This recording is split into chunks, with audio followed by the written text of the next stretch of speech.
Welcome everybody, I came by Rubey and we're back once again.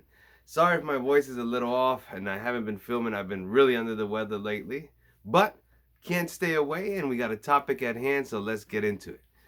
First thing I want to say is many blessings to everyone, and whatever you're trying to achieve, I know you will. So I got my little card here. Let's get to the topic at hand. This is a good one, and this topic that I'm going to speak about, I'm going to go into it probably numerous times and have different videos on it, because right now what I want to put out is something that's coming to me that I feel is coming from the heart, like I do with all these videos. And later on, there might be another message I might have to get out about it. And I will always do that with certain topics if need be. And I feel that I should give more info, then that's what I'm going to do. So, spiritual warfare. Definition: the struggle against the forces of evil, which is a constant feature of the life of faith. Wow.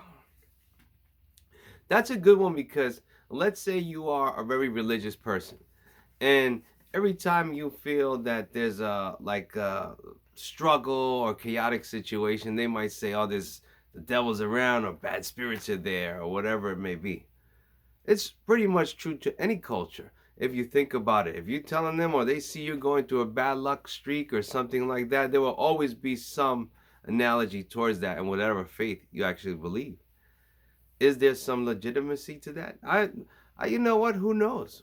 We really don't know, right? But I will tell you this: whatever you put faith or belief into, I have experienced this myself with certain things that I did not know. By giving faith and belief into something or a negative aspect, or maybe someone, or just in general, let's talk about the spiritual field, and you're in that tone and you believe in what might be happening and all this bad luck and things not going your way, you will amplify it so much that it will become very detrimental to you and your immediate circle around you without even knowing. That's why when we get into this topic, it's always good to really build up that spiritual, I would say, toolbox with all your tools in it. Because when it comes down to that warfare, a lot of times it's not things you can see with this eye, but instead behind the scenes. And what I mean by behind the scenes, I'll be real honest with you, your people that you deal with in your everyday life. Those people, even yourself, when you hear it, I love the analogy when you hear or see a picture of the devil and an angel or God and this, or it's always the bad or the good whispering in one ear and the other ear. Sometimes those whispers could be, a lot of the time, are just wrong and just trying to get you or pull you out of character. But let's not get off topic. So here we go. A description that I wrote down, and I was just throwing out ideas, was: when walking in the light, you will constantly be tested in your faith.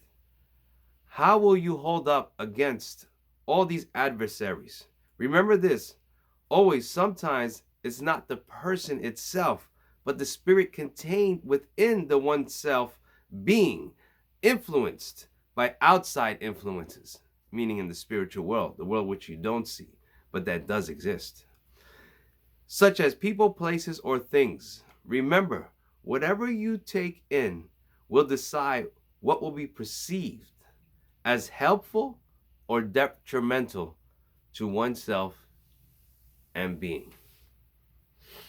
That's a deep one. So that's a lot of just stuff that I love to write. And also, I always bring this up on the community tab. I've been putting out a lot of, and I'm going to keep putting out, kind of like that description and paragraph. I like to do a lot of poetry and parables. So if you listen to that, it's really saying what I was kind of saying in that whole statement and description, is that sometimes don't get too hung up with people, or even people within or your group. It's sometimes they could just be having a bad day, and like I said, that whisper in the ear just makes them snap or do something that sometimes is out of character, and you're like, where the heck did that come from? And that is that spiritual warfare. And that's just one example. There's so many different ways. And the more that you become spiritually inclined, the more I feel that sometimes you become like a target on your back.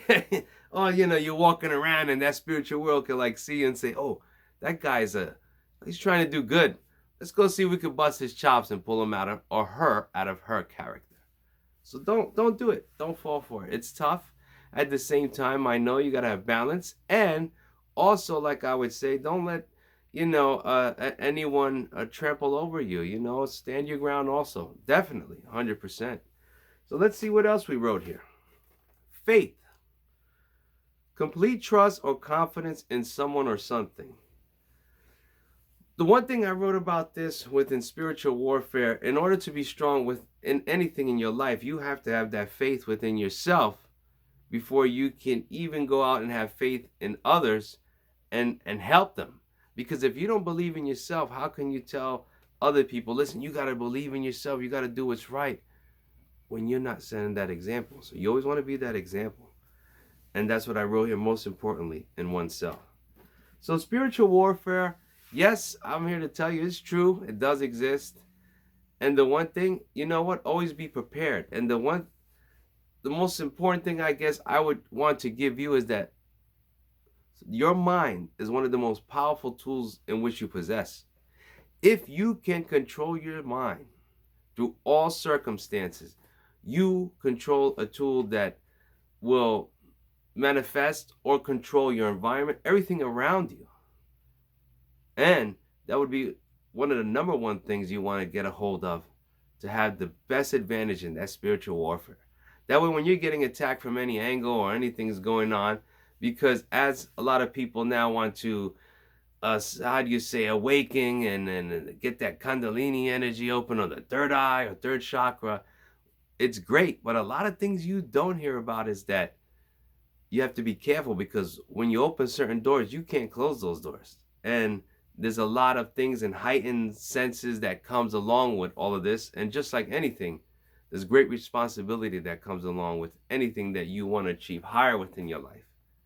So be careful what you wish for, do your homework, and also remember that there's repercussions of anything you do in your life. So be prepared for the doors in which you want to open and reach that higher level. Great. But when the higher you keep going, the stronger you better be in that. Right here where we wrote that spiritual warfare, because it's going to come harder than what it did before. Because now you're operating on a totally different plutonic level right there. We're going to get more into this. Kind of was just like just opening up on the subject. Oh, I got great things I want to jump into this. Techniques and things that I use and that you can implement within your everyday life. Well, thanks for hanging in there. I was hearing my voice crack and all that, but I was like, I kept going, and I appreciate it. And next time, get out there and film. I should feel a lot better. Take care, everyone.